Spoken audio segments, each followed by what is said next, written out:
we like, oh, hold on a minute, where did that come from? Right? Because the Spirit of the Lord, for the most part, is dealing with these scriptures. But guess what, man? The Lord said we are, Israel is the former of all things, man. All right? It also says that how Israel was above all the people upon the face of the earth. So you're going to get imparted with this knowledge, wisdom, and understanding. You're going to learn everything, man. And the elders are a testament of that. You ask the elders any question about anything, they're going to give you some kind of answer, man. And I mean about anything. Okay, you're going to get some kind of answer, man. Because we get into everything. And we not only that, when we get that time, right, when we get into the kingdom, we're going to excel at everything, man. Dude might decide to play a trumpet one day and just be badass at it. You know? Okay? Because I believe a brother was getting into that fact. And I thought about it and I pondered upon it. And I was like, yeah, God damn it, that is true. Because when King David was on the scene, he set up, he set up a band and all of that. He was badass on the harp and that. But I really, that's like something you do when you set up the kingdom, man. We ain't in that time. We're in the time of the scriptures, man. So we get that manifest the scriptures first, all right? But when we get into the kingdom, all of them, all of that stuff comes out. So you got these dudes, right? The Spirit ain't really dealing with them, trying to release some mixtape or something like that. Come on, man. All right? It says, because I have called and you refused, and I stretched out my hand, and no man regarded. The Lord really do that in the physical sense? No, He sent His men to do that. Okay, but the way we did it, it was too rough. We used too much swear words, or you didn't like the way we dressed. Because we didn't look like, we don't no prosperous looking individuals, so you didn't like how we dressed. But see, that's what the scripture says. If the Lord has sent a man amidst these different people, and that man dressed in a certain fashion, in a certain way, hey, these dudes will be on him, man. We came out with them suits, okay, the three-piece suits, okay, with the tie and all of that, dressed like an Edomite homosexual or something like that. Hey, people will flock onto you, man. But here it is, the Most High said, the men I'm gonna set up, they're gonna come out raw, okay? They're gonna come out nasty with it, okay? Right? But what they're gonna be saying, that was gonna be perfection of what the scripture entails, man. Right? What's perfection of what the scripture entails? That Cornelius is an Israelite, okay? What does the scripture entail? That Babylon is America, man, okay? What does the scriptures entails? That we're the precipice of the destruction of the society. That's what the scripture entails. And the men of the Lord coming in their perfection was going to speak about it, man. But that's why the scripture says, turn you at my reproof. So you're going to get guys going to turn, they just ain't going to take heed to that, man. That's just not going to quantify, man. That's just not going to make no sense to them, okay? All right? That's why the Most High talks about a remnant, an election, a small number. Okay, because only a small number is gonna be so crazy to get into, but really, it's like really only a small number is gonna be of that number, man. Okay, the scripture talks about the foolishness of our preaching, man. Because hey, sometimes you be out here, hey, Jake ain't even interested, man. You want to go home to his, BS, bullshit lifestyle and try to elevate it with all of that pride, man. All right, you're living a decadent state, man. Okay, the proof of that, well, hey, old Jake likes all kind of women. We're telling you that you can get all of those women in the kingdom and have them and not have anybody pop them. And they just be yours. But you want to live in this society, man. See, that's why you're going to turn under the reproof of the Lord, man. Yes. All right, it says, because I have called and you refused, I've stretched out my hand and no man regarded, but you have set not all of my counsel and will none of my reproof. I will also laugh at your calamity. The Lord said He's going to laugh at your calamity, and we're going to be the physical manifestation for that. So just like how we was the physical manifestation of the Lord reaching out His hand onto the Negroes, Hispanics, Native Americans, we're going to be the physical manifestation of the Lord laughing at your calamity too. And we are going to laugh. We're going to laugh real hard, man. We're going to be, ha ha, there goes Blue. Yeah, see, he ain't talking about the chip anymore. Okay? Right, and many other individuals, man. And you have a drink to it too. We're gonna have a drink to your destruction, man. Okay, I will also laugh at your calamity. I will mock. Okay, so the scripture says He's gonna mock. Now, what's mocking? Mocking is you see someone getting jacked up, and you can make mockery of them. You gonna make fun of them getting jacked up, man. That's what the Lord said about you, right? And these different individuals, all right, as pertaining to their own destruction. The Lord said He's gonna mock you when your terror comes, man. Okay. I will also laugh at your calamity. I'll mock when your fear cometh, and when your fear cometh as a desolation, and your destruction as a whirlwind, and when your distress and anguish cometh upon you. Okay, let's go back to the book of 2 Ezra, the 15th chapter, and wrap this whole thing up. All right, let's see how much time is left on the count.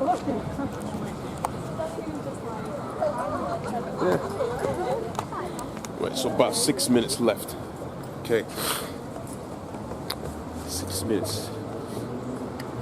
What does that get up to? Yeah, that's about right. That's about right. Yeah. We can finish it. So, Second Ezra, the 15th chapter, from the top.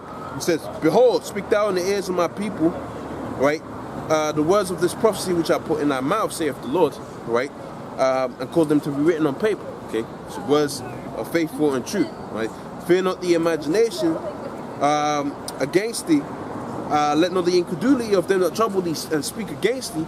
For all the unfaithful shall die in their unfaithfulness." So Scripture talks about how all the unfaithful shall die in their unfaithfulness. And I always quote this when I read that scripture, 1 Corinthians, the 6th chapter and the 9th verse. It talks about how the effeminate shall not any effeminate inherit the kingdom, and being effeminate is by definition what it talks about when it says all the unfaithful shall die in their unfaithfulness, man. So the scriptures, man, they all link up, man. Okay, they always link up, man. They're really quite beautiful, man.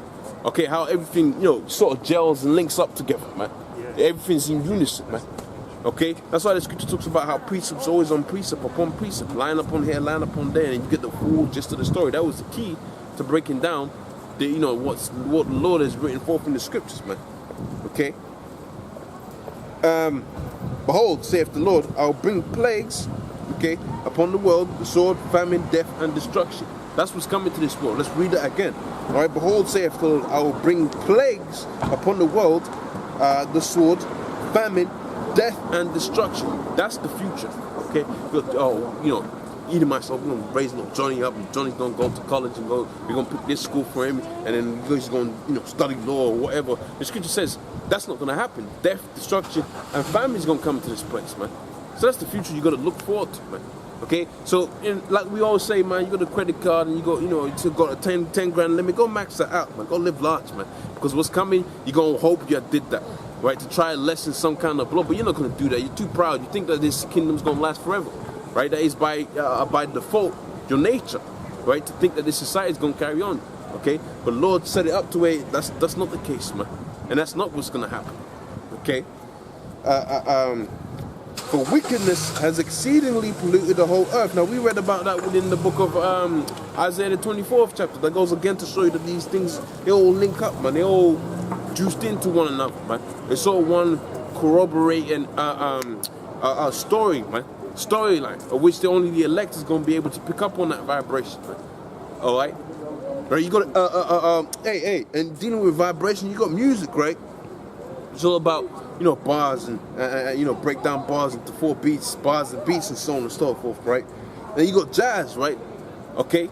Now, you got a dude that's been playing R&B all of his life. He can't just go on a jazz set and boom, he's going, unless he's some talented musician, you ain't just going to be able to, that timing is going to be a little bit different for you. That's why they have that George Gershwin's Take 5. That's why that's all a great song, because that actually is not supposed to be so nice with that timing signature. But its truth is like that, okay? Not everybody is going to be able to pick up off that vibration. Everybody's going to resonate off of that. Only the elect's going to be able to resonate off of that, man. Okay? And picking and linking up all of these different scriptures and seeing, really look, what this world talks about how this, is contradictory. That's nonsense, man. All of this is just coherent, man. It's one coherent book of power, man. That's why Esau really wants to take off the shelves, man. Okay? So let's read this a little bit more. It says, "For wickedness has exceedingly polluted the whole earth, right, and their hurtful works are fulfilled. Therefore thus saith the Lord, I will hold my tongue no more as touching their wickedness, which they profanely commit." When you say profane, what does that make you think about, man? That makes me think about Esau, because no one's more profane than Esau, man. Okay?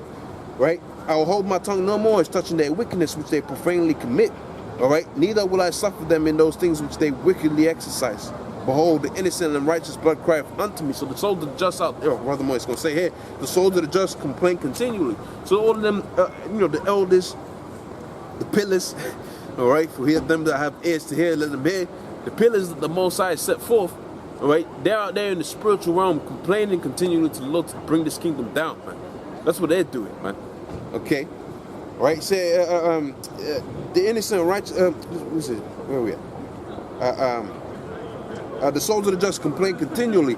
Therefore thus saith the Lord, surely I will avenge them, and receive unto me all the innocent and righteous blood from among them. Hold, my people is led as a flock to the slaughter. I will not suffer them to dwell in the land of Egypt, all right, which the modern day land of Egypt now is America, man. That's where they were sold into, the slavery. The book of Deuteronomy 28th chapter and the 68th verse proves that. But I'll bring them with a mighty and stretched forth arm, and smite Egypt with plagues with the ICBM nuclear missiles. Zechariah the 14th chapter and the 12th verse proves that, right? As before, and I will destroy all the land thereof, and Egypt some more, and the foundation of it shall be smitten with plagues, and the punishment of the Most High shall bring upon it. They that till the ground shall mourn, for their seed shall fall through the blasting and the hail and the fearful constellation. So, you're going to have famines, right? Woe unto the world, and them that dwell therein, for their sword and the destruction draweth nigh. Okay, that should be like a movie, movie title, man, because that's going to be a bad film, man, because that's actually going to show you what's going to happen out there in the future, man. All right? You're going to have it to where all kind of, hey, scripture says it best, man. All right? Woe unto the world, and them that dwell therein, right? For the sword and their destruction draweth nigh. And one people, talking about sedition, you having, being, artificially implemented amidst the people by way of the Brexit, by way of Black Lives Matter and all of that, them shootings that are happening out there.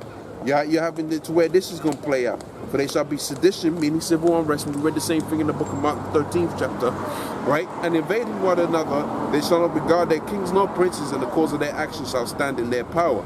Right? A man shall desire to go into a city and shall not be able to.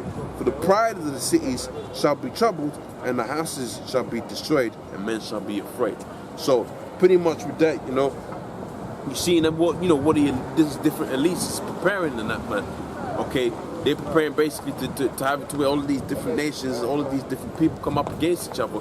Because really, you could destabilize, a nation by way of, the way Esau does it, break down their, monetary, break down their military, furthermore, break down their military, break down their monetary, and then finally he breaks down their religious sector of whatever, people is trying to destroy, okay? But you can break it down even on a more social construct in that you have it to where, people just living from different, in these different metropolises divide up against each other. Now that creates a chaos, right, within whatever state or society that you're living in, because the people living in one metropolis can't stand to live with the guy that's next door, man. Okay, that creates social divides that are not divine, that are not predicated on a jurisdiction. Okay, so you're gonna have civil unrest within, right, one group of people, man. All right, one metropolis, one city, or whatever. That's going to be just one concentrated area. That creates a chaotic state within a small confined place where you're going to have to implement some kind of order there. And the only order that these elites is going to have is the only order that they know is destruction. So they're going to come forth with them stormtroopers and so on and so forth.